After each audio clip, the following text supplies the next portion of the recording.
Welcome to episode 26 of Central Intelligence Cinema. This was recorded quite recently and covers the latest spy movie intel, as well as our first impressions, spoiler-free, of the latest Matthew Vaughn movie, The King's Man. But with that, take it away, Pierce. Beg your pardon, forgot to knock.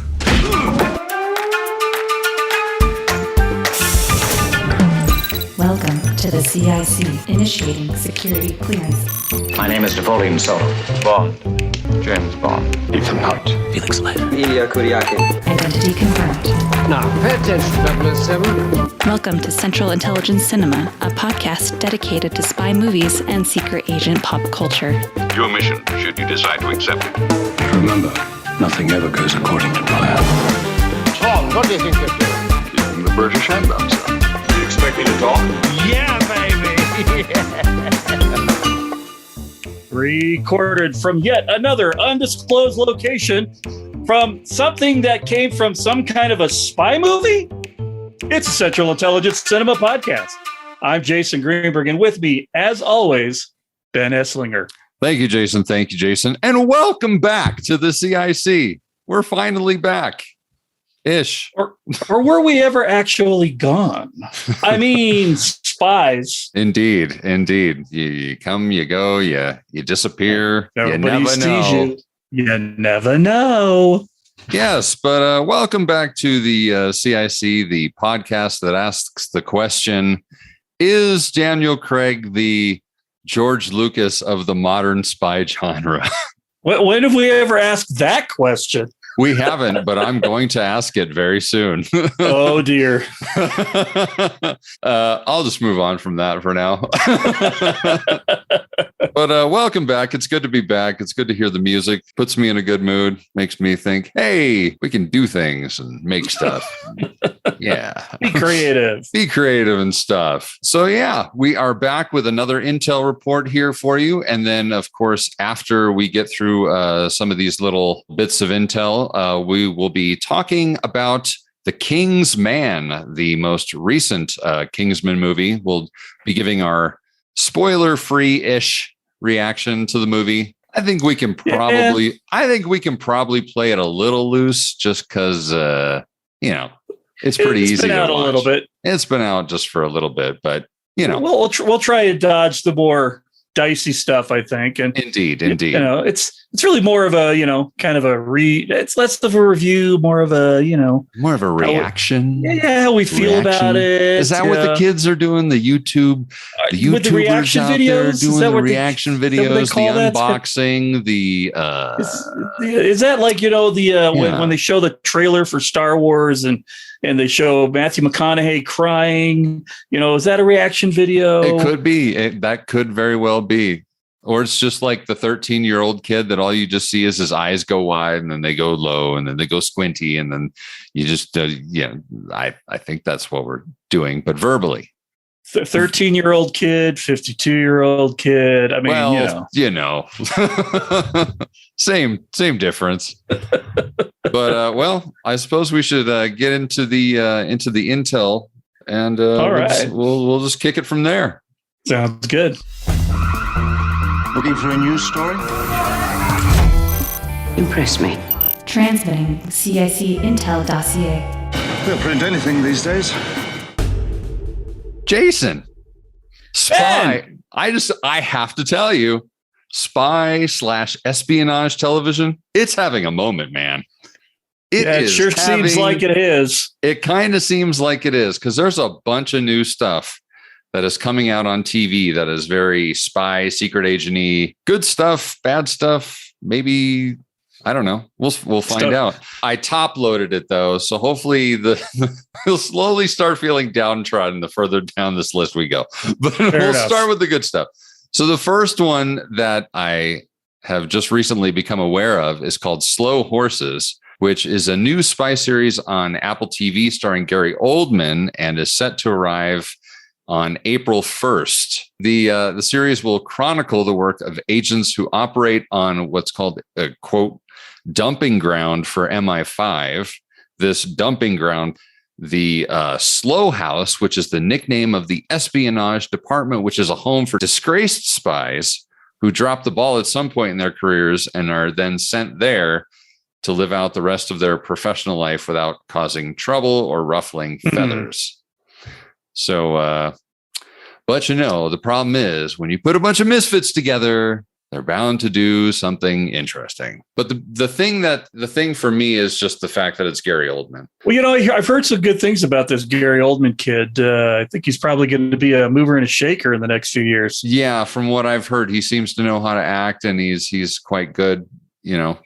Well, only time will tell, I suppose. Yeah, it's funny though. I saw a picture of this guy, and he bears a striking resemblance to the actor that played Commissioner Gordon in the Christopher Nolan Batman movies. But he also looks a lot like the guy that was in Fifth Element that played the bad guy, Zorg. He kind of looks like the guy that plays Sirius Black in Harry Potter. Yeah. But you obviously can't be that guy because that guy is always wearing makeup and is, like some balding 40-year-old woman with appliances on. It couldn't possibly be the scary Oldman guy. Who knows? I don't know. What do we know?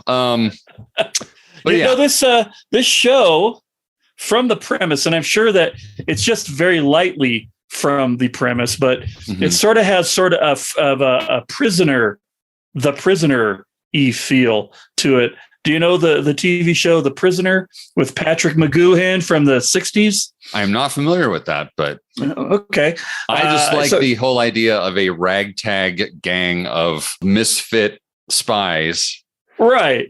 Well, so this one, the premise was this is also where spies go, but it's like a resort where the Hotel California, you can check in anytime you like, but you can never leave. He is prisoner number 6, if I recall correctly. And basically it chronicles him trying to get out of this resort and back into the real world with all sorts of mods, 60s, weird 80s or 60s Whovian kind of things. It's very trippy and psychedelic. They did a remake of it in the early aughts. I don't remember who was in it.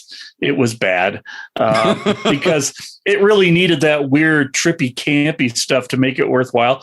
But just the idea that you've got these basically disgraced spies who are sent to go live somewhere away from the rest of the world because of what they know. I just kind of like, are they all going to show up in schoolboy jackets with numbers on them? I don't know. Well, it should be interesting. There's a lot of material to work off of because I believe it's based on the best-selling series by Mick Herron, and I believe he's got like 10 books out of this series that starts with Slow Horses, and we get even in addition to Gary Oldman, we've got Jonathan Pryce, a Bond alumni. We've got Kristen Scott Thomas, and then we've got Jack Lowden, who was in Dunkirk. So, yep. We also can't forget that Jonathan Pryce played one of the greatest spies in 1980s cinema, Jumpin' Jack Flash. Oh my God, I forgot about that. That's a movie to review. If we go into another comedy, that was going to be my next suggestion. Nice. So yeah, anything with John Lovitz in it is wonderful. Acting. So yeah. And then moving right along, the next thing that's coming to TV very soon, but I'm sure a lot of people already know about this one, is the new Ipcris File TV show that's debuting on ITV this month sometime. There is no release date for the US as far as I know yet, but I know AMC Plus is supposed to get it. I watched the teaser clip. And that looked really cool. And it stars Joe Cole, who was on Peaky Blinders. Although I never actually got into Peaky Blinders, which is weird because that seems like it should be right up my alley. And yet I haven't seen that one yet. But the trailer for this one looks really, really good. Also, I think if I'm not mistaken, the Ipcris File is also an old TV show from either the late 60s or the early 70s. So they adapted it from the movies even back then? Maybe I'm thinking the movie is what I'm thinking. Yeah, the Michael Caine movie. That's right. Michael Caine is in that movie. That's right. I don't think I ever saw it because I don't really care much about Ipcris. In fact, every time I see the word Ipcris, all I think of is Ipswich clams. So yeah. And then this one. Well, we'll just have to see if it's any good. This one's set to hit Paramount Plus in the fall, and it's called Rabbit Hole, and it stars Kiefer Sutherland. Jason's shaking his head. And here's the premise that is listed on Deadline, because I got the story off of Deadline. He plays private espionage operative James Weir, who, quote, finds himself in the midst of a battle over the preservation of democracy in a world at odds with misinformation, behavioral manipulation, the surveillance state, and the interests that control these extraordinary powers. That pretty much sounds like 2022. That doesn't really sound... It's kind of weird that they phrase it as he finds himself in the midst of something that is exactly what we're living through as we speak. Yeah, I don't have any comments. I fell asleep halfway through your description, so I can tell it's going to be compelling. So maybe they should hire the other Sutherland instead. I'd rather watch him do anything rather than his son. Well, you may be right. But moving on to movies, we've got a couple little bits and pieces of movie intel coming up here. So the upcoming Gal Gadot-led spy thriller Heart of Stone has now added Jamie Dornan from 50 Shades of Grey to the cast. Oh my. Oh my. Oh my. Oh my. So yeah, 2022 is really shaping up to be the super hot people spy movie year. Between the Gray Man and this, it's like they've found every single hot person in Hollywood to make a spy movie with. Let's just hope one of these two movies doesn't suck, or any of the other movies coming out that. Well, I'll tell you, if I was going to go out on a limb, I'm going to say that Heart of Stone is probably going to suck way harder than Gray Man. Oh, absolutely. Either of the two are going to be suck worthy. Indeed. I mean, even just seeing the pictures that Netflix revealed recently of the Gray Man has got me relatively optimistic. Although the way that I don't know, did you ever watch that Netflix teaser reel that they put out? They put out this reel maybe about 3 weeks ago, and it was just a super tease of every single movie that they intend to release this year. But they did this really weird thing with it where within each of the little mini previews of all these different movies, they shot specific stuff where characters from the movies broke the fourth wall and talked to the viewer like, and check out this when it comes, and whatever, like that. I was just like, oh my God, dude, really? And honestly, that really killed it for me. Like when they did the whole breaking the fourth wall in the middle of a scene, I'm like, yeah, that just lowers all expectations for how this is going to turn out. It's like those old DirecTV commercials where they would take a clip from a famous 80s movie and then have the actor. I remember the one Shatner in Wrath of Khan, right? Right. Oh, yeah. Yeah. That's how much money apparently Netflix has now, that they can just do stuff like that and not care. Mm-hmm. Yeah. Well, anyway, so yeah, that happened. But regardless, I think the Gray Man's going to be really good. I'm hoping. Ditto. But speaking of spy movies that will probably suck, this one I have no doubt about. It was recently announced. I nearly threw my laptop out the window, actually, when I saw this news. It was so bad. This is terrible. But we have to talk about it. It was announced that Tara Reid, of all people, will be starring in the upcoming soon to flop spy movie Cold Sun. She plays an MI6 agent. Clearly the least believable role assignment since Christmas Jones. Actually, I would say that given between the two, I would believe Christmas Jones. I'm going to believe Denise Richards is a nuclear scientist well over Tara Reid as an English spy. Yeah, this is wow. The log line for this one reads, 2 inexperienced female operatives are thrust into a violent world. They will have to learn fast if they want to survive. Oh my God. And this is not a comedy, right? This is a serious movie. I think it's probably going to be played like a serious movie, but you're going to watch it and it's basically going to be a comedy. It's like watching a movie that's so bad it's funny. That's the only way. Gunpowder milkshake. That's all I can think of is gunpowder milkshake. Yeah, rough. But on a slightly more optimistic view in the movies, there's a movie called The Bricklayer that's coming out, and this stars Aaron Eckhart as an ex-CIA operative brought back to the agency on a mission to uncover the identity of an unknown perpetrator slaughtering foreign members of the media and framing the CIA for the killings. So it's set to be directed by Die Hard 2 director Rennie Harlin and co-produced by Gerard Butler along with Millennium Media. So, and I guess shooting is set to begin in Greece this month on that. So that's interesting. I mean, Rennie Harlin can make a pretty good action film. Yeah. I'm curious to see what kind of shape Aaron Eckhart is in, or how much he's willing to do as an action hero. But maybe it's more of a thriller. Who knows? I mean, maybe it's more thriller than action. But I mean, with the Die Hard 2 director in there, I mean, that's something. Rennie Harlin used to be married to Gina Davis back in the day. Oh, well done. Yeah. And I mean, he's an action film guy. He made, what's that one? The one that Gina Davis did with Samuel L. Jackson. Long Kiss Goodnight. The Long Kiss Goodnight. Yes. That was the one. And The Adventures of Ford Fairlane, which everybody knows is a modern classic. Considering that it's a vehicle for Andrew Dice Clay, it's not horrible. It wasn't the worst movie I watched that year. I will grant you that. So, yeah. We could say maybe we're cautiously optimistic. Cautiously optimistic. I mean, considering who's at the helm, considering who's acting in it, I do like Aaron Eckhart. I do. And if Gerard Butler's involved in production, there's nothing to say he's not going to be in the movie.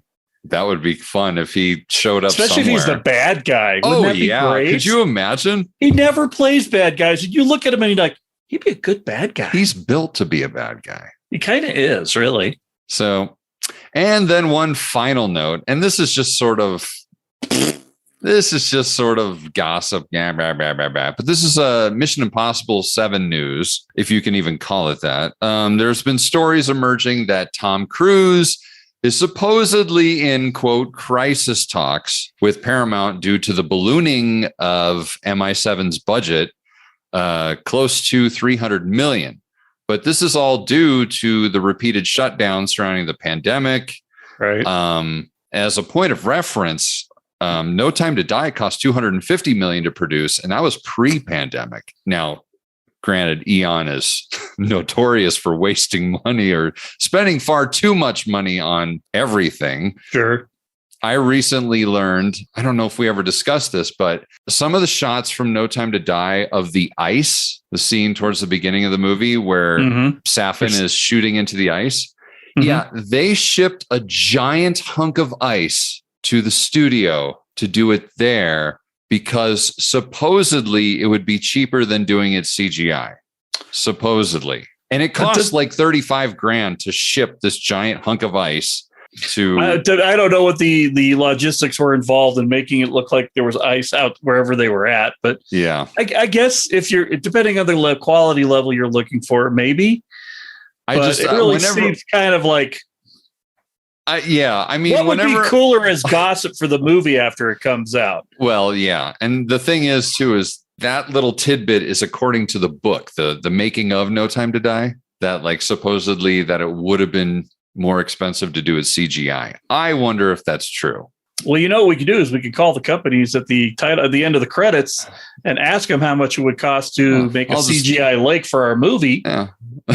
I'll just get in touch with Babs, Hey, I'll start making some cold calls if you want. Hi, Weta. This is Bob McFraggledagon. I represent the Ooby Dooby Shooby Dooby production company. But I will say, okay, so getting back to Mission Impossible, the other thing about this whole silly story is that Fallout made 800 something million. So they're going to make the money back. At least I think they are. I mean, I feel like there's a lot more excitement for a new Mission Impossible movie, quite frankly, than Bond right now. I agree, especially in the foreign markets. Yeah. Where Tom Cruise is still somebody people pay money to go see. Right. Oh, did I say that out loud? I'm sorry. Dull.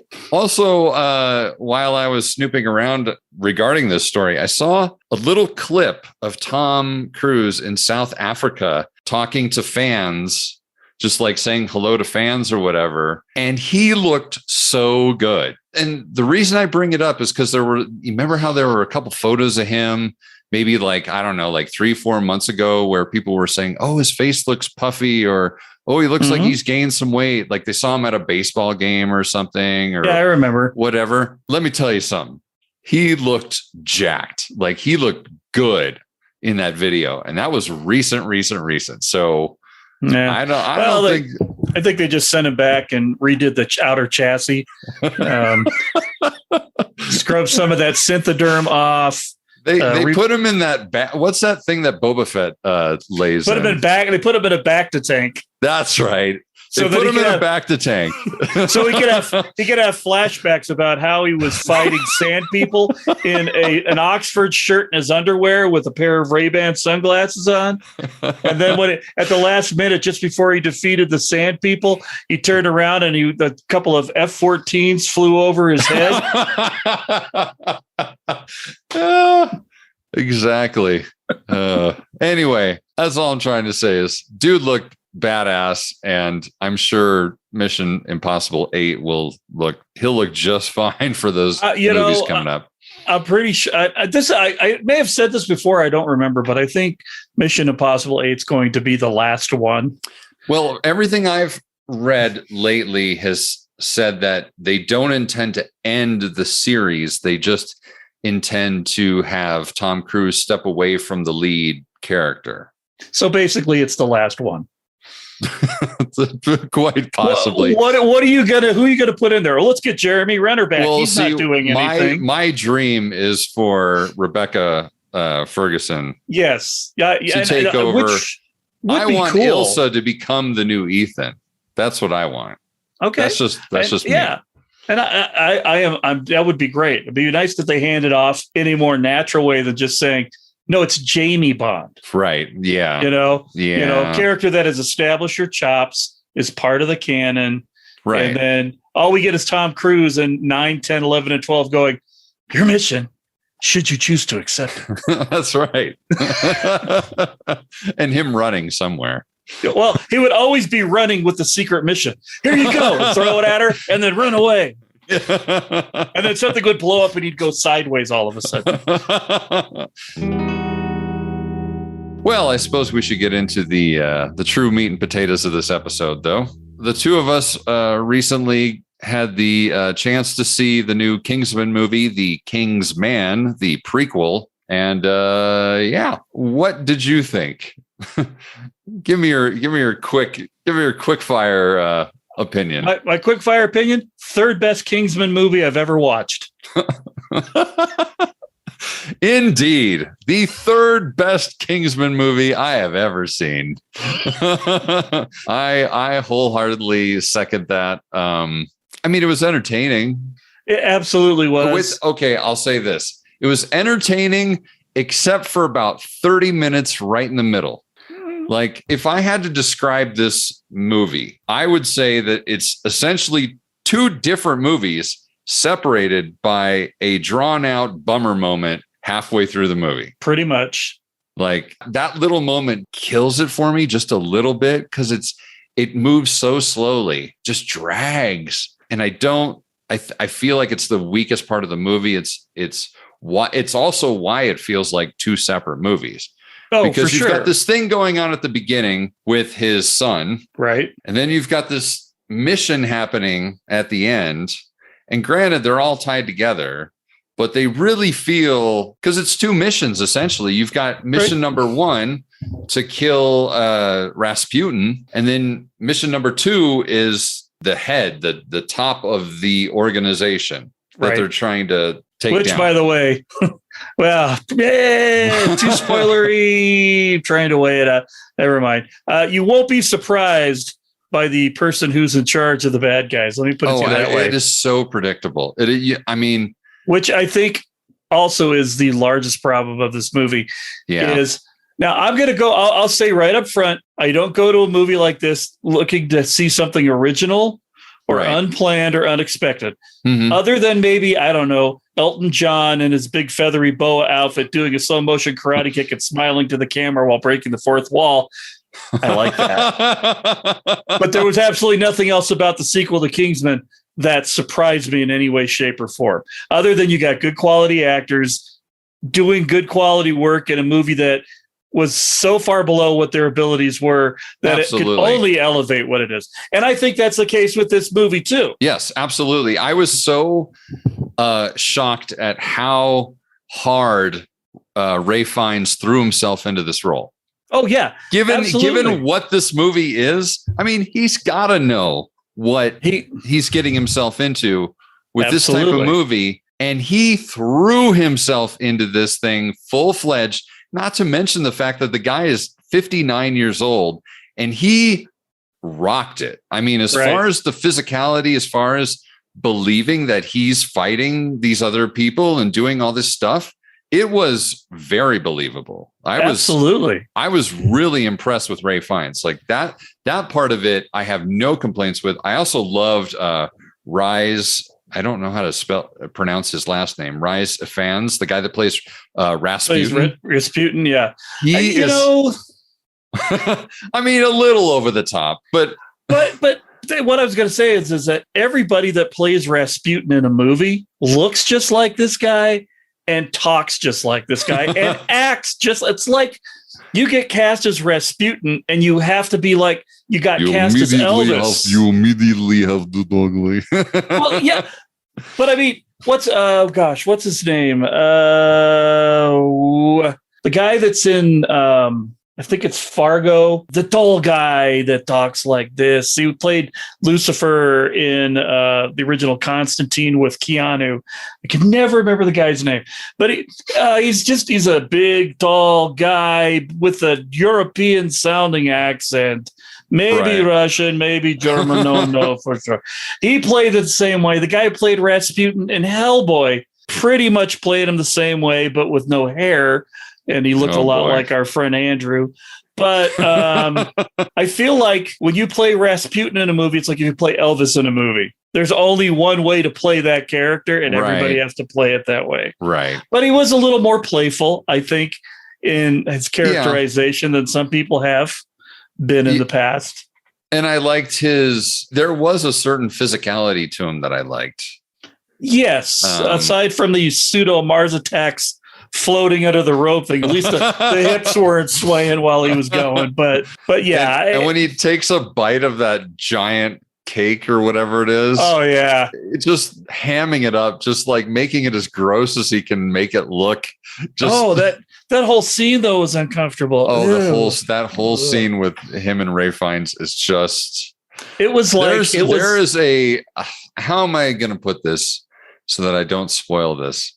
I'm just going to say it's kind of a very cunnilingus-y moment that happens during this whole encounter that is really uncomfortable. It was a scene between Silva and Bond and Skyfall, but so much more uncomfortable. But turned way up past 11. I mean, yeah. But yeah. Yeah, I really think that this movie just needed to be almost two movies. It kind of almost did. They didn't do a very good job. It went, like you said, it went from being basically a political intrigue thriller to a spy action movie. Right. With a very hard left turn. Yes. And there. Honestly, I felt like that was a misstep. The choice that they made in the middle of the movie was a misstep. Yes. I'll just leave it at that. I don't know. It was just kind of, but, and yet along the way, there are all these really fun moments. And I mean, some of the fight coordinating is really great. I mean, the fights with, I'm probably going to murder his name. I looked up how to say it, but I believe it's pronounced Djimon Hounsou, the guy that plays for me. The guy that plays Merlin, aka the driver.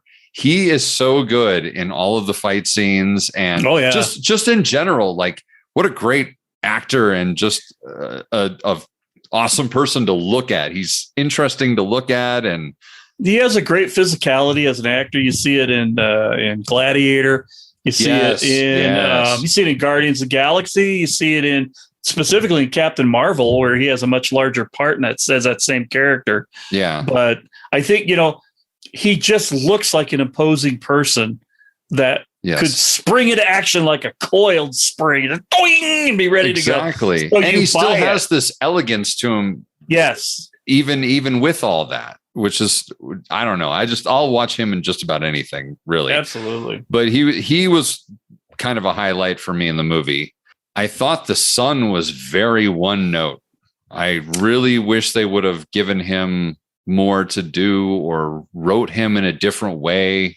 Well, he clearly had one role in the movie, and he served that role. Yeah. But, in fact, if we were going spoilery, I could go off on a 10-minute tangent about why his role in the movie could have been flip-flop with his dad and would have made it much better. Yes. But I won't, because it's spoilery free. Yeah, ish. Other highlights. I did really like Gemma Arterton as kind of. Like there were things I liked, the spunkiness. You know what the thing is, though, is I kind of have a problem with her all around. Only because, and it's only because of, and I know this shouldn't affect my opinion, but when she had that little soundbite about how she just, it felt like she was biting the hand that fed her when she was sort of bad mouthing Bond, and how in Quantum of Solace she was underused, which granted is true. She was underused in Quantum of Solace, but I don't like the idea of like slamming a movie that pretty much gave you your entire career. At least I got to say, when you're going into a Bond movie as a Bond girl, what are you expecting? Yeah, that's the other part of it, is like you kind of know what you signed up for there. You did get the second most iconic death in a Bond film next to Goldfinger. Yeah. So, and you had the second worst Bond girl name. So, I mean, I don't know. I've always, every time I see her now in the news, I get kind of, I kind of scrunchy about it. But then again, I need to like sort of get on to, it's fine. Yeah. I understand where she's coming from. I understand her point. I just think sometimes you just need to be grateful for the opportunities that are thrown your way. That's all I'm saying. True. Remember, there are no small parts, only small actors. That's right. But yeah, I kind of liked her in this, the spunkiness, and there's a moment where, well, trying to avoid spoilery things. She's sort of an interesting counterpoint to Djimon Hounsou's character. I definitely agree, but I feel like, we had such good female characters in the first two. Yeah. And she kind of just felt like wall decoration, like we just threw her in there for the sake of argument. It kind of felt like, I kind of get the vibe that Matthew Vaughn felt obligated to have some sort of quote unquote strong female character in the movie, and he just sort of shoehorned her in. Well, and again, because you could literally take her out of the movie, and with the exception of one scene, you would not miss, nothing would change in the movie at all. Agreed. And again, I'm going to go ahead and say this since it's at the very beginning of the movie, but maybe killing the wife was not the best idea. Maybe she should have had the strong female role, which would have immediately established a rapport between the characters, and kind of had, because the things I didn't like about her role were kind of like everything that happens when you have a female in a role like that. It's just, it felt so tropey and uninspired that I feel like that's a good word for it. If you had left a little bit more of a dynamic between you would have had between a husband and a wife in the same role, I think I would have enjoyed it better. Yeah, I agree with that. I did like there is, and you may not know what I'm referring to right here, but I did like towards the end of the movie, there is a very slight reference. I would say it's a very Where's Feckish moment. Very The Spy Who Loved Me, Where's Feckish. I don't know if you know what I'm talking about, but nope. But I'm rolling with you. Let's go. Go look it up, kids. But yeah, there's a very Where's Feckish moment at the end of The King's Man. It's not identical, but it certainly felt very Where's Feckish. I'm sure Roger Moore is looking down and he was proud at that moment. But yeah, I mean, overall, the action was very Matthew Vaughn-y. Yeah, it was definitely a Matthew Vaughn picture. There was no way to mistake it. There was no Matrix-y stuff, but there was the moments, and I'm sure people have probably seen it in trailers, but there's a moment where Ray Fiennes literally plants his foot on a yak or a goat. Maybe it's a mountain goat. Plants this and uses that to jump off. He jumps off of a goat to get atop of this giant plateau, this giant mountain. And it was so video game-ish, but at the same time, it actually somehow felt less fantastical than the ending to Kingsman. Yes. When we went into Matrix land. Matthew Vaughn is like the brighter, whiter Zack Snyder. I do everything Zack Snyder does, but with lights. That is an amazing, you know what? We need that on a t-shirt. We need some sort of clever rhyming scheme for what we are, what the CIC is. We'll have to work on that. Yeah. We could workshop it right now, but nobody wants to listen to that. Nobody wants to listen to that. But yeah, I mean, I don't know. I'm sure we'll eventually pick it apart. Yeah, it's definitely got to be on the list somewhere. I imagine we'll do number 2 first and then do this one as a matter of course. But indeed. But I could sum it up very simply by saying it's the second best John Steed movie I've ever seen. Indeed. And probably the second best Gemma Arteron movie I've ever seen. So, that's fair. There's that too. But yeah, so I don't know. That's about all I can say without giving things away. Yeah, absolutely. Everybody should see it. It is not horrible. No, absolutely. And if I gave that impression, I don't think it's horrible. I just no. It's just a very flawed movie. But Matthew Vaughn is good at making entertaining cinema.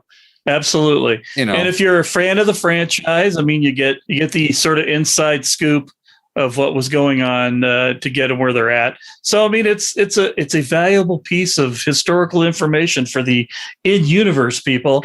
Yes. and you're not going to be disappointed watching it. Just don't go in thinking you're going to see high art, because it is not high or art. I kind of think this is Matthew Vaughn's last, sort of swan song, sort of put a little bow on it.